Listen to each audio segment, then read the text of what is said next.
everybody. I'm Matthew. You may know me as your least favourite person on Will's Arcade. Today we're doing. It's already really Today we're sad. doing. No, it's going to be worse. I've got some topics lined up. This is going to be really terrible. Okay, we are doing a podcast called Constant Guilt. I'm your eponymous host Matthew, and I don't know what eponymous means. I'm also here with Will. Will, would you give me a quick wow? Wow. Beautiful. It's like he's in the room with me. So Will, can you tell us a bit about yourself? I'm Will. Dashingly handsome. See, it's good that this is an audio form because you can't see A, the fact that he's not, and B, the beads of sweat forming as he lies through his teeth. Anything else, Will? I'm also a half decent chef. Taste my marble cake, and you'll agree. Alright, then also, I have the ever dashing sheep boy here. Dashing. Sheep boy, introduce yourself. I don't really. I'm Michael. You know, I'm just that guy. What's your favourite flavour of Lucozade?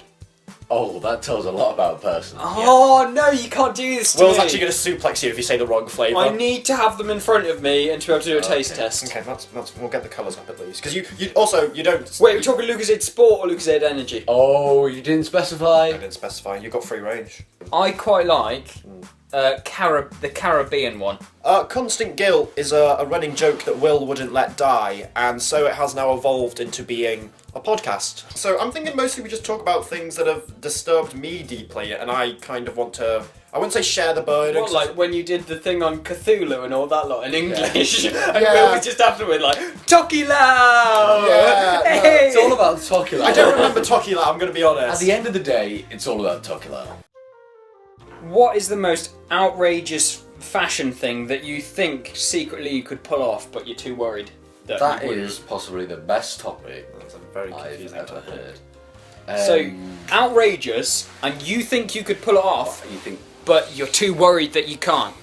So you're slightly worried that everyone else will think you can't. I'm naked, but I'm covered in scarves. Like I just wrap multiple layers of scarves So around you me. think you could pull it off? If Look like they were densely packed enough, and it looked like a jumper, maybe. I don't really know, to be honest. I really think I could rock one of those umbrella hats. Yeah. Like properly Yeah. rock it with shades, umbrella hat, and then flip-flops. Okay, so here's something interesting, and I think you guys might like it. I don't know if I've discussed it with you, but it's something I always fall back on as sort of an interesting thing in conversation. And what it is, it's called low light level hallucinations. Mirrors, I don't know about you guys, but mirrors are a bit disturbing to me. To quote Jaden Smith, Yeah. how can mirrors be real if our eyes aren't? My eyes aren't real, and so mirrors can't be. And that's always disturbing. Not just the fact that it's me in the mirror that's disturbing, but also the fact that it makes the room about twice as big, and there's also just somebody else in the room with me, which I never love. To me, makes mirrors deeply disturbing. Basically, using this method, you can, in short, stare at a mirror in a low light environment. Is this low light enough? Not this, no, this isn't dark enough. But basically, with a 25 watt bulb or the light equivalent to a candle, you sit with that behind you, you stare at a mirror, and you simply stare at one particular part of your face in the mirror, and within under a minute, you start to observe hallucinations. Oh god. So this What is- kind of like creepy hallucinations? Like what well, did you see? I can actually tell you. Well, for me, I'll get into what I saw in a second, but I'll give you some examples. So, this particular setup, there was a particular experiment which brought this to notoriety, and they tried it out on 50 people.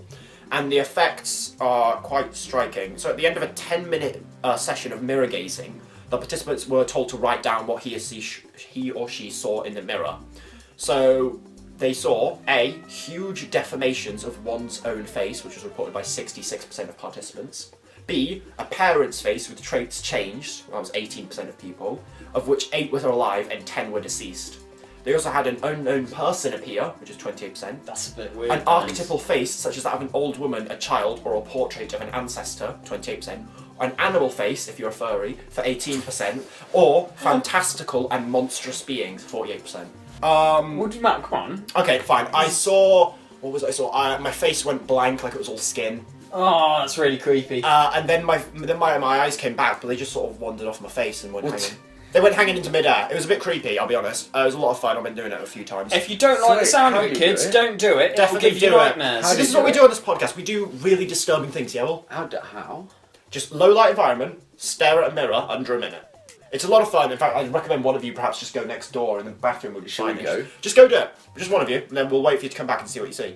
I'll do it. If you guys are scared, I'll do it. Alright, you gotta be quiet.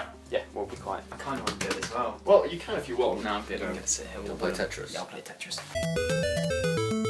Matt, you don't look well. Yeah, it doesn't get any less weird. Yep, just had a little go at it. That time was a bit weird. My eyes became large, dark, sunken pits. My face became a lot more animal-like, simian, sort of monkey-like. So the reason that happens is the combination of a couple of things. So first of all, the fact that it's a mirror is obviously means it's going to be a human face, your own face. And as you all know, there are those parts of your brain which are active from a very young age where you recognise human faces and things. So that's why, we look at a cloud and say, oh, there's a face in that cloud, or we look at a tree and go, well, there's a face with all the knots and all that.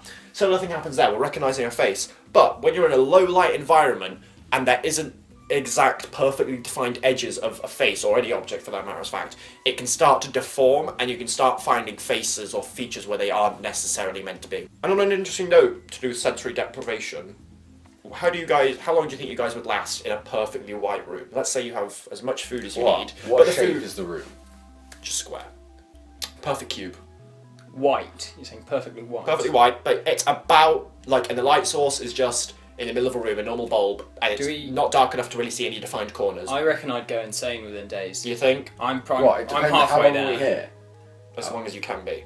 I- How long do you think you'd be till you go crazy?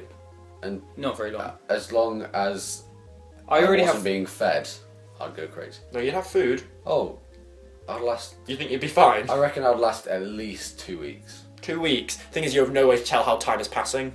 Yeah, but as in, this is just in my guesstimation. You think on you'd the last outside 2 world. weeks? It's See, the impressive. thing is, like, They have done some experiments to do this. I'll I get them out. already Discuss it with Will. like. I'm not entirely sure about the full definition of insanity. So that's obviously like slightly subjective, but like I already have full conversations with myself. I have arguments with myself. and That's that another sort of interesting thing. thing when you talk about talking with yourself. And so, because people always say, "Oh, talking to yourself, first sign of madness," and I have full kind of conversations and I don't arguments know. with myself, and that's kind of like, oh. I don't think talking with yourself is as messed up as they say. They tell you you No. shouldn't talk to yourself. I say it's alright. It keeps you... Shows you've got an active mind. I'd say so. What do you think, Will? I think it's weird when you talk to yourself and you don't realise you're talking to yourself. Yeah. That has happened. That's That the is a bit weird. true mad. Interesting idea. Do you guys, when you're talking to yourself, do you refer to yourself as you or me? Will. Will, in the third person. What do you say? I have referred to myself as we, which was Sorry, we is the really messed up Yeah, one. I'm talking that's like- you or I, as in, like, you're walking around the house like, oh, I need to do the dishes, and you do the dishes. Or it's like, oh, you need to do the dishes. So you, I see as more of sort of an observer as watching you. Like, do you ever get that where you don't feel like you're yourself, yeah. you're just observing someone doing your stuff? So that's when I'd say you. I is when, like, I'm trying to force myself to do something. Will in the third person is just like, I don't know, you're on a game Yeah, show I or something. don't That's when we is utterly junked up, and I do refer to myself as we a lot, and that's worrying because It not is- only is yeah. that's the observer one, but you're both doing it, and that's when it It's- gets messed up. that's the one that makes me think, oh. That's a bit messed up, isn't And it? I have referred to myself as us before. Us is when it really goes, isn't it? Us. That's another one. We and us are the ones that make me a We bit and worried. us are scary, for sure. But yeah, I do like. I would say normally it's if I'm trying to get myself to do something, as you said, it will probably be I. Yeah, I need to do this. Or- I need to or- motivate myself. Yeah. Or you need to do this. You need to Yeah. do that and stuff. I like the third person one. That one's always like funny to me. The Will or the Matt or the Mike. Yeah, that's funny. Question 1. Which of these following animals will not sink in quicksand? Is it A, the pelican, B, the mule, C, the cheetah, or D, a monkey? Do we need buzzers? Because I haven't got one. I'm gonna be honest. Yeah. I didn't prepare. No, I came no, here no today one's thinking I'd be prepared, doing a bit really. of Zelda, and that was it. No, there's more to this. Okay. Can I have ba-da-da-da-da-da? I'll go kaka, rata, teta. Okay, this one's going to be true or false. Okay, I can manage that. Okay, Stalin had webbed feet. False. Yeah, that's true. Okay, so back over to Michael. You get a true or false. True or false? The Romans used crushed bird brain as toothpaste. I reckon that's true. I probably saw that on Horrible Histories, didn't I? Classic. And I'm afraid the answer is false. They used crushed mouse brains. Oh! I knew that one. I'm gonna ask this question. There's a numerical answer. Whoever's closest wins. I like that. By FDA regulations, how many insects are allowed per 8 ounce of raisins? Wait. How many insects are allowed? I've told you this is all going to be very disturbing. According to FDA regulations, how many insects are allowed per 8 ounce of raisins? 8 ounces. Per How 8 many- ounces. how How many- many insects are allowed in that 8 ounce what- raisin? What's that in metric? Is that like a kilogram? What's that in imperial? 8 ounces is imperial. It is imperial. So just think about it for a second. How many? 100. You think 100? Yeah. I'm just going to find out what 8 ounces is for you, and then you're going to change your answer, okay? It's not that much. I will quarter that. 25. You think 25 bugs are allowed in 8 I reckon ounces? 10. That thing would be more bug than raisin at that point, to be fair. I reckon 10. And you're absolutely correct, it's 10. Woo! And as a bonus question, Oh. how many fruit fly eggs in the same amount? I'll give you a fun hint, it's more. Oh no! We have fun here, ladies and gentlemen. Actually, you know what? Let's stick with the bug fragments in food subject. I like it. Okay, so again, numerical answer. In 1 pound of peanut butter, how many bug fragments? Just your everyday bug fragments. Just a fragment, guys. not a whole one. 3. Just a I'm fragment. talking 3. Peanut butter has very strict rules. 150 bug fragments. Gee! Oh, I'm never eating peanut butter again. I think Well, that's FDA. That's American regulations. Oh. I think FDA is American. It's Food. Federal Demand Asia. You made that up. It's not Asia. You know you made that up. If anything, A is America. I'm not even sure. We're coming to the end of the podcast here, and what we're going to do is at the end section here of each episode, we're going to look over the comments from the previous ones because of unknown time's linear nature. We've got nothing to talk about this episode. Okay, well, just saying goodbye. Hope you come back soon, and remember, you're just a tiny little bag of flesh sitting on a rock. Bye.